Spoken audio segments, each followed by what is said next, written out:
Bismillahirrahmanirrahim. Assalamualaikum warahmatullahi wabarakatuh. Bertemu lagi anak-anakku sekalian kelas 10. Hari ini untuk pertemuan kedua kita masih di bab 1, lanjutan dari hakikat fisika dan pengukuran. Ya. Sekarang kita akan mempelajari mengenai besaran fisika, instrumen pengukuran besaran, dan kesalahan dalam pengukuran. Besaran fisika. Besaran fisika dibedakan atas dua, yaitu besaran pokok dan besaran turunan. Ya. Besaran pokok. Apa itu besaran pokok? Adalah suatu besaran yang sudah tertata dan sudah diakui oleh seluruh dunia. Besaran pokok dibedakan atas 7, yaitu panjang, massa, waktu, arus listrik, suhu, intensitas cahaya, dan jumlah zat. Panjang itu lambang satuannya adalah meter, massa satuannya kilogram, waktu sekon, arus listrik ampere, suhu Kelvin, intensitas cahaya kandela, jumlah zat mol. Besaran turunan adalah besaran yang diturunkan dari besaran pokok. Ada beberapa besaran turunan. Besaran turunan ini banyak sekali. Bapak hanya ngambil 6 contoh besaran turunan. Yang pertama ada luas. Ya, luas lambang besarannya adalah A. Satuannya meter kuadrat. Yang kedua kecepatan, lambang besarannya V kecil, satuannya meter per sekon. Yang ketiga percepatan, A kecil, satuannya meter per sekon kuadrat. Yang keempat gaya, ditulis dengan F besar, satuannya kilogram meter per sekon kuadrat, sering juga disebut dengan Newton. Yang kelima ada tekanan, ya, kanan ini P kecil, dia satuannya Newton per meter kuadrat, atau sering juga disebut dengan Pascal.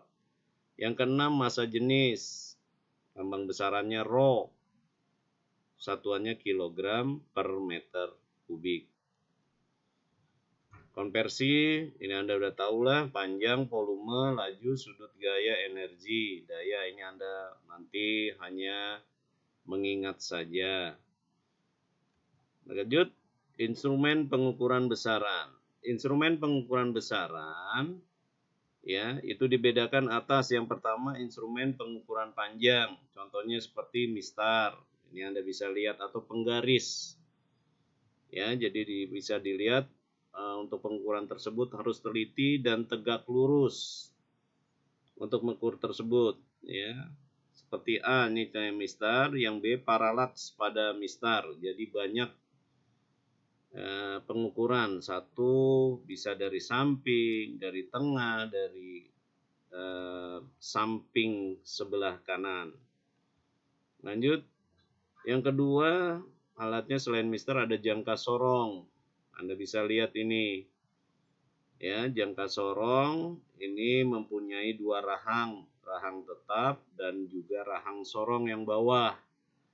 Yang dua ini, ya, yang di atas itu untuk mengukur diameter bagian dalam suatu benda, sedangkan yang bawah ini adalah benda yang diukur ketebalan atau diameternya.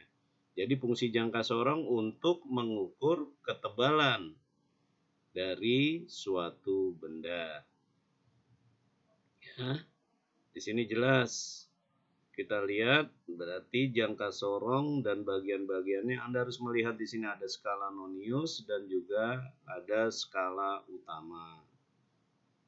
Next, yang ketiga atau selanjutnya untuk alat pengukuran panjang ada yang namanya micrometer scope. Bagian-bagiannya ada apa aja? Yang pertama ada landasan, bendanya sendiri, sumbu, skala utama, skala nonius, tetap harus ada rekat, ya, pemutar di situ. Lanjut, Yang kedua instrumen, yang tadi pertama adalah instrumen pengukuran panjang. Ya, tadi instrumen pengukuran panjang ada 3, ada mistar, ada jangka sorong, ada mikrometer skrup. Sekarang pada instrumen pengukuran massa, ini kita akan lihat berbagai macam neraca atau sering disebut dengan timbangan. Ada yang neraca analitis 2 lengan, yang A itu, yang B neraca Ohaus 3 lengan, yang C neraca pegas, dan D neraca digital. Yang ketiga ada instrumen pengukur waktu. Ya, beberapa alat ukur ini antara lain yang A ini jam matahari. Dulu waktu zaman dahulu ini digunakan jam matahari. Kalau dia lurus dengan sinar matahari udah menunjukkan pukul 12. Terus yang B-nya jam pasir. Ya, yang C-nya Anda sudah kenal yaitu arloji, dan yang D-nya stopwatch mekanik. Ya, udah mulai menggunakan elektronik. Yang keempat, instrumen pengukuran suhu. Ada beberapa jenis termometer, antara lain termometer raksa, termometer digital, dan juga termometer bimetal. Anda bisa lihat gambarnya. Seperti apa sih termometer raksa? Tuh ya di poin A. Poin B termometer digital, dan poin C termometer bimetal. Itu pertemuan kedua kita ya. Jadi sekali lagi ya, mohon dipahami untuk pertemuan kedua tadi. Sampai di sini, nanti kita bertemu pada pertemuan ketiga. Wassalamualaikum warahmatullahi wabarakatuh.